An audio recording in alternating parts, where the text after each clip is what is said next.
Hello everyone, my name is Pakistan. Let's learn how to speak Urdu. Let's go.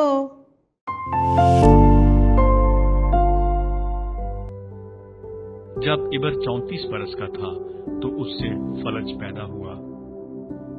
जब इबर 34 बरस का था तो उससे फलज पैदा हुआ।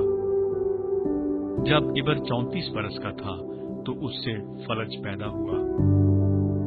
जब इबर 34 बरस का था तो उससे फलज पैदा हुआ। बरस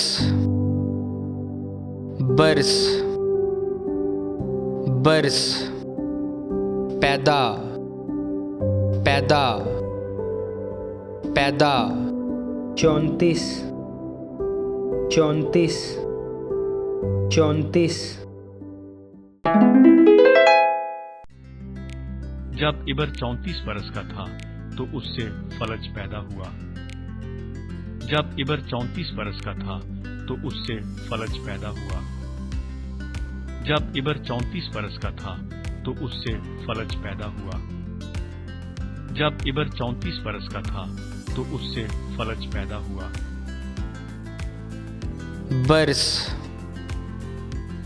बरस